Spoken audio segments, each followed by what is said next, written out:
Hello sociologists, it's time for our 8th lesson on Unit 4, Area of Study 1, Community. Here are our learning goals for today. So first up, you're going to know what the digital divide is. And we've kind of already talked about this a little bit. And you're going to be able to evaluate. So as I've been going on about in previous lessons, one of the more difficult questions you're going to get is about evaluation, which is about making a judgment and sort of having a balanced view and backing it up. And we'll look at that a bit later. Okay, so bridging the digital divide, question mark.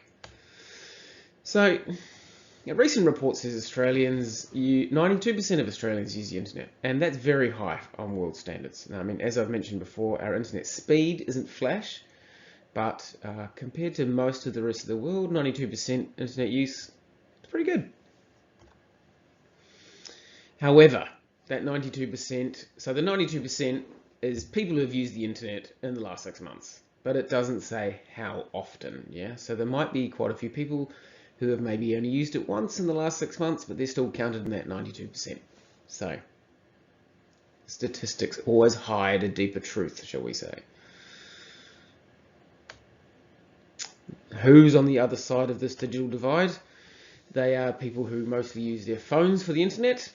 An old neighbour of mine, my age, had a family. They had no internet at home. They had no computers, no iPads, but they were able to access the internet on their phone. So a lot of people who are on the other side of the digital divide don't have a lot of devices, heaps of screens. Those things are expensive if you're suffering from poverty, but most people have got smartphones these days. And there's a lot of people who are not prose literate.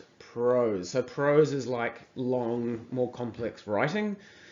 So up to half of people aren't prose literate. So websites are generally written in prose. When we say prose literate, I guess we're saying, that 46% of people would struggle to read a complicated newspaper article.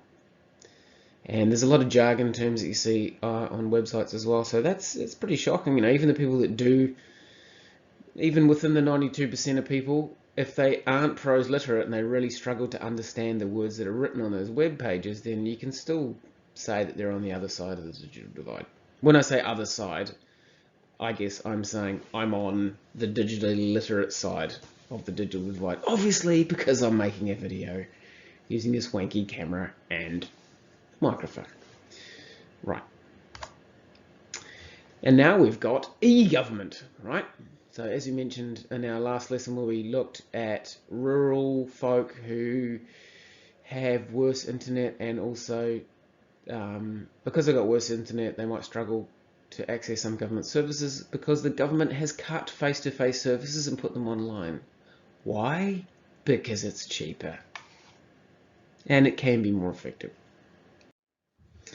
So here's a quote. The digital divide is likely to grow. The ABS, that's the Australian Bureau of Statistics, findings correspond to other recent work in the area. Australian policy has long had the aim of making communications widely accessible across our huge country and dispersed fairly small population, but the Australian Digital Inclusion Index has highlighted the problem of affordability and unequal access across economic, social and spatial lines. Australia's performance also compares poorly to other countries. The Inclusive Internet Index produced by the Economist Intelligence Unit rates Australia at 25 out of 86 countries. Okay, so what I said in that first slide, ignore that. I was obviously talking off the top of my hat. Australia doesn't do very well in terms of digital equality. It's below Russia. Not cool. I love Russia, but we should be doing better than Russia for digital access. Here we go. So this is a little graph that shows you what percentage, the vertical axis is the percentage, what percentage of,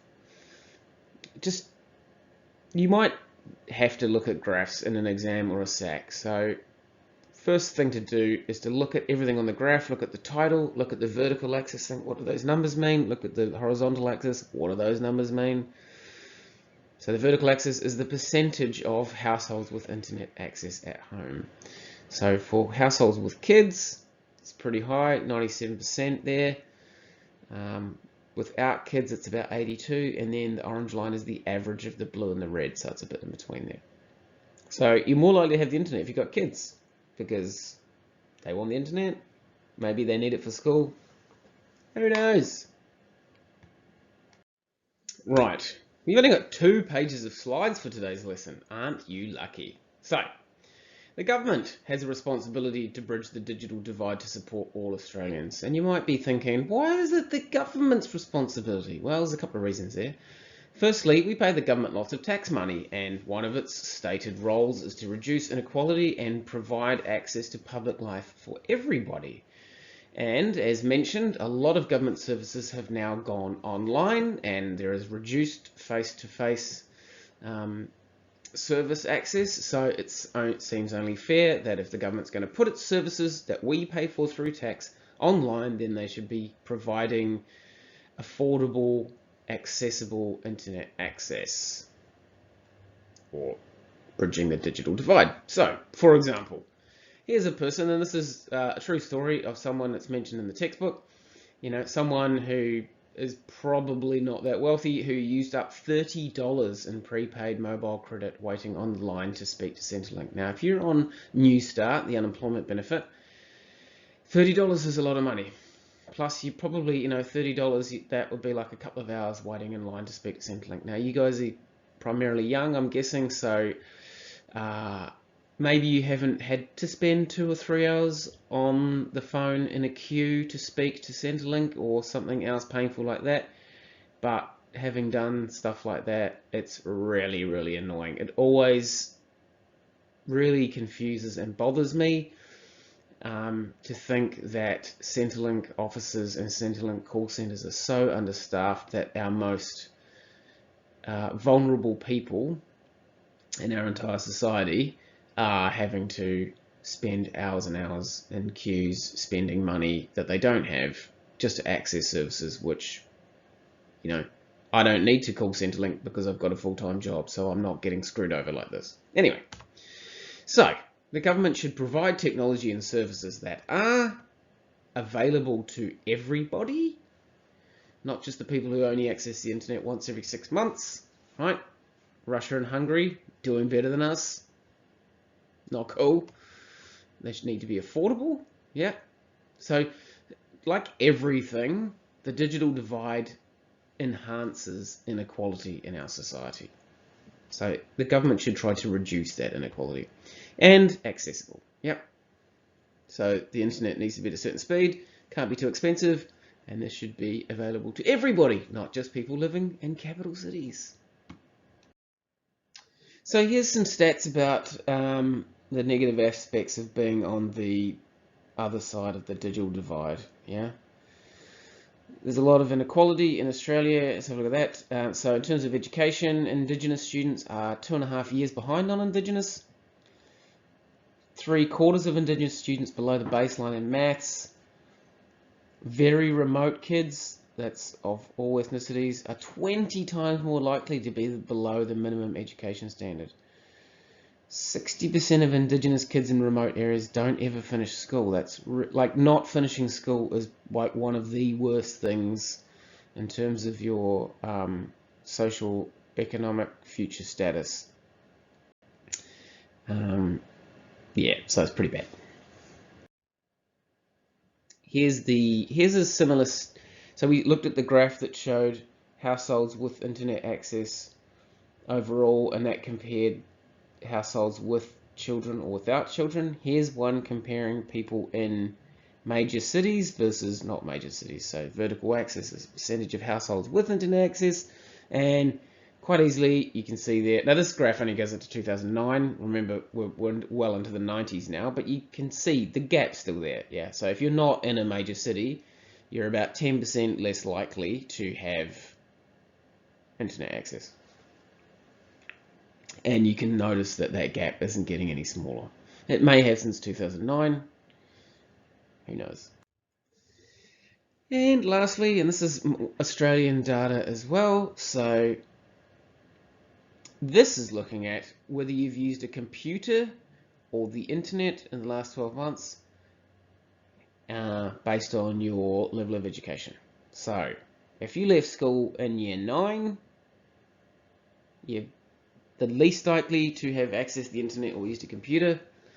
If you have gone to university, which is on the right, or sorry, that could be any tertiary education, so it could be TAFE or university or something else, you're the most likely. So the more educated you are, the more likely you are to use a computer, and the more likely you are to access the internet. And remember, using computers and accessing the internet is what helps you be on the right side of the digital divide, more able to engage in more fully in public life, have broader social networks, access government services, all that good stuff. They're all interlinked. Okay, evaluation. I'm going to tell you what evaluation is and then give you a little evaluation task. Okay, so you can demonstrate evaluation by discussing the strengths and limitations of a theory, perspective, or research method. Yeah, so it's strength and limitations. And evaluation is a weighing up. And evaluation is not just going, that thing is extremely correct. It's looking at pros and cons, strengths and limitations. And that's why we've tried to do quite a few SWOT analyses to get you into the habit of looking at strengths and weaknesses, opportunities and threats. So you should evaluate each point, but you can also do overall evaluations. A good, strong evaluation will have a few concluding sentences making an overall evaluation as to, like throughout the evaluation, you're going to look at the pros and the cons, but at the end, you do need to say, yeah, it's more like the pro or more like the con, whatever. When people evaluate, they often focus too much on one side, but you need to look at weaknesses and strengths. In your conclusion to your evaluation, you want to weigh up which points are most useful for the evaluation. So, here's your task. Evaluate this statement. The digital divide is an issue the government should fix, not individuals or businesses. So I want you to provide an evaluation. So write me a paragraph, 5 or 6 sentences minimum, and you pause the video, make sure that you use the method that's outlined on the slide. So you want to discuss the strengths and the limitations of that statement, but then you do need to make a judgment. Do you think it's true that digital divide should be dealt with by the government, or do you think that actually individuals and businesses should deal with it? Obviously, this lesson has got its own slant on that, but you are welcome to come up with your own conclusion as long as you back it up with something other than opinion.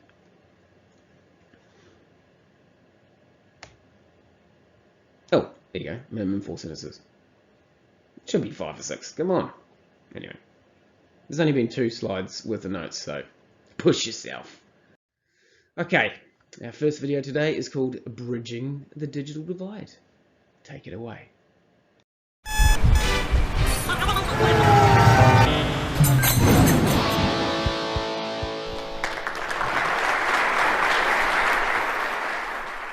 I was born in 1960, and if you can't tell by that image, I grew up in the analog world. I used rotary telephones, and I solved complex math problems with a pencil and a piece of paper. What I knew of the world, I got from watching black and white television and reading an encyclopedia. And no, dinosaurs were not roaming the earth then.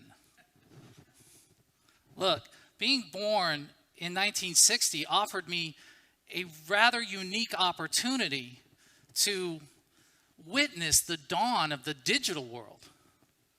I was in my late 20s, and since that time, I have spent nearly my entire adult life in the technology industry.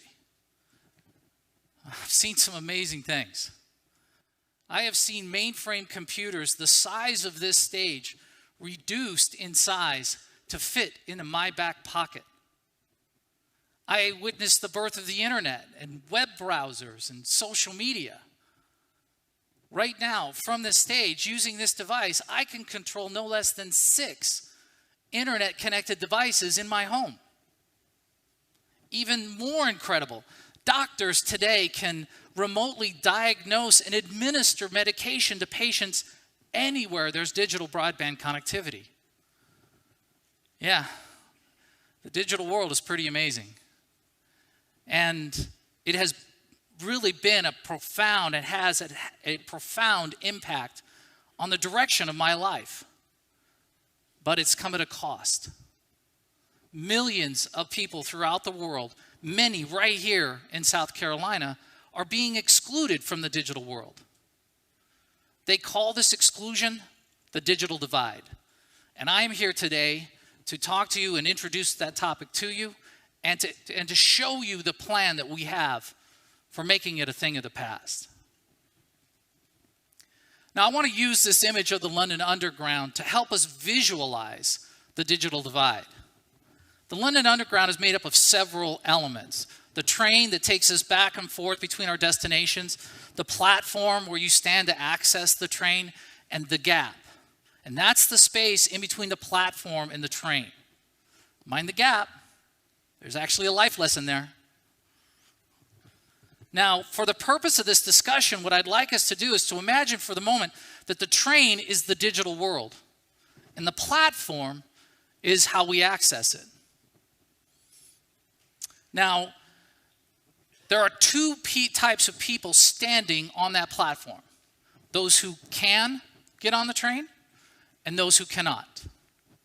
Those people that can get on the train, they have the necessary skill and knowledge and economic ability to do so. For them, it's just a simple matter of walking over the gap and getting on the train. For those people who cannot get on the train, they don't have the skill or knowledge or economic ability to do so. For them, the gap is already way too wide to try to cross. And so, they're left standing on the platform. This is the digital divide. In 1995, William Kennard, then chairman of the FCC, stated, "In a society where we are increasingly defined by our access to information, and what we earn is what we learn, if you do not have access to technology, you're going to be left in the digital dark ages." Let's fast forward to today. You might be interested to learn that the digital divide, that space, that gap between the platform and the train, has continued to grow wider. Let me put this into perspective. In the US, there are over 34 million people who do not have access to the digital world simply because it's not offered to them. And when it is offered to them, in many cases, it is far too expensive for them to afford. Additionally, 1 out of every 4 US adults are either illiterate or they have a very limited literacy skill set. And I'm not even talking about the people that don't have the technical skills in order to do something with that connection. These statistics define the primary factors attributing to the growth in the digital divide. Access, having the ability to actually obtain a digital connection, and understanding, having the necessary knowledge and skills to be able to do something with it. Today, we have global, federal, and locally funded projects that are actually addressing access to the digital world. We can actually visualize the day when digital broadband connectivity will be both ubiquitous and affordable. Understanding, having the required literacy levels and technical acumen to do something with that connection, those problems have proven to be significantly harder to solve.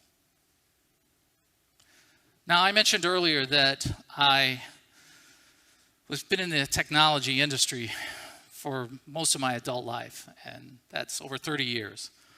Really old guy.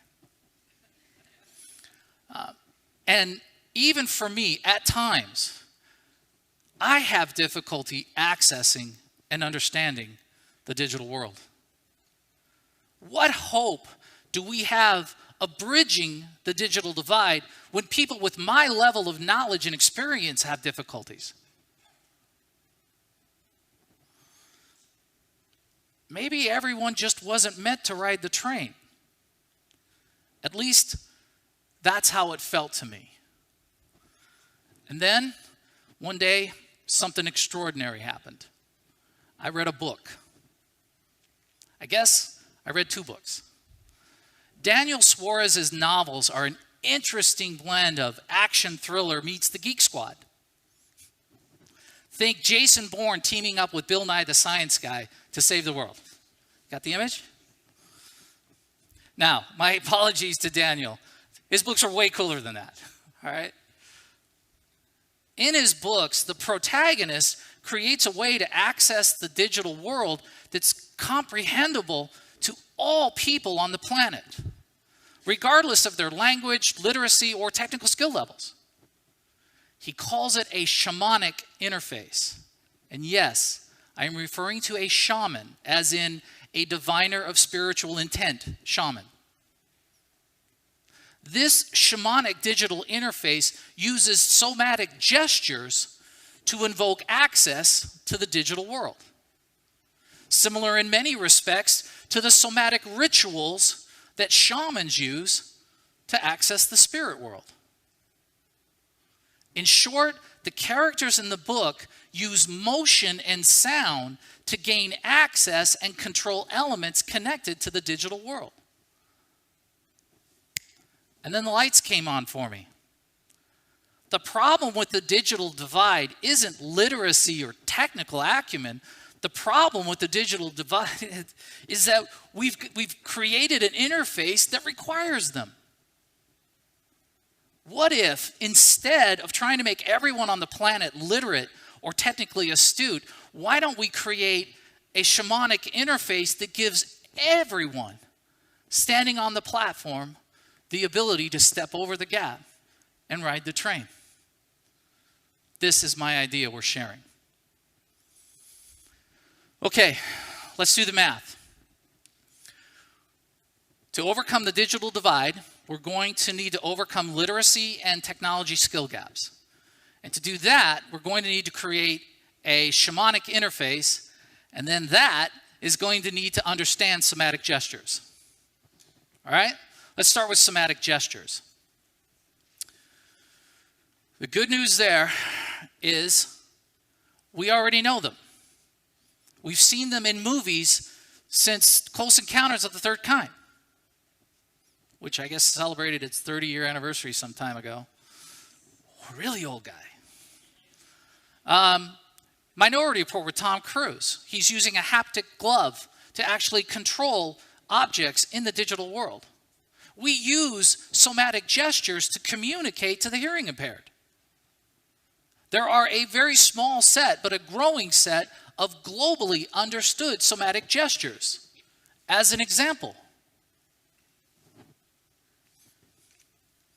All right, next thing. We got somatic gestures. All right, next thing. We need our digital devices to understand these gestures and motions that we're putting in front of them. Good news? Guess what? We already got that too. A digitally connected camera that measures movement in the physical world and then translates that into actions in the digital world. Microsoft Connect. I guess what I'm saying is this. We have all the elements we need to create a shamanic interface. Save one. Groundswell. And this is where you guys come in. Welcome to the party. Today we have activity already underway that is they're developing a standard set of somatic digital gestures. And we expect device manufacturers to include motion recognition technologies into the devices that we use each day. We already have somatic gesture recognition to a very small degree in our smart devices. I can actually wave my hand over my phone and it'll turn a page, or I can put my hand over my phone and shut it down. Our part in this plan is actually pretty simple. Continue the support of global, federal, and locally funded projects that target the affordable access to the digital world. We can't miss this. We can't drop the ball. I said before, we can visualize the day when it's going to really be here, but we have to realize the day, and it's our job to do that. Let's build the shamanic interface, and let's use it to bridge the digital divide. And let's give everyone an equal opportunity to step over the gap and ride the digital train to wherever it can take them. Thank you.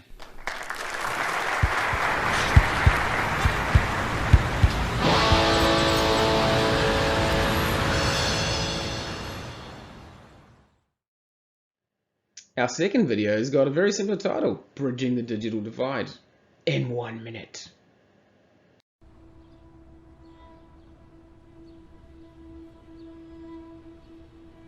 We are creating a divide in our society between those who are part of the new economy and those who are not able to join in there. But what we learned from past episodes of technological change is a lot of jobs being replaced by technology, but the long-term benefits for the next generations can be immense. It's really important that people are open to want to learn. They're open to being upskilled themselves, because the reality is what we don't want is to leave a whole swathe of society behind.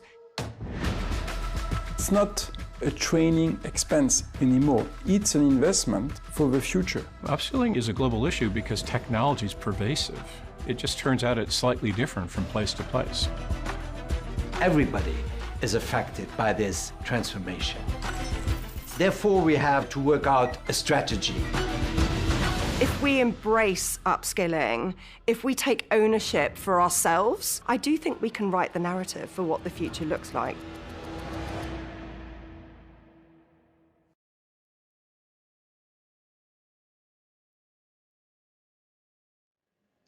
Reflection activity. It's the 3, 2, 1. So I want you to give me 3 things you learned today, 2 things you found interesting, and 1 question that you still have. Write those down as dot points in your exercise book. Choice. It's the fun. It's the homework. Read those 3 pages from your textbook. And as we do every week, I want you to spend 15 minutes on this vocab quiz. Hopefully by now you are absolutely smashing it. Heaps of the content of this subject is about knowledge of new terms. So if you've memorized them all, when the push comes to shove and you need to write about them, it will be automatic. Yeah, the reason why we're doing this so often, there's 3 things that we do often: vocab quiz, content quiz, and practice response. That's because I want you to be able to do them automatically, so that when you're under time pressure, you go, easy. Okay.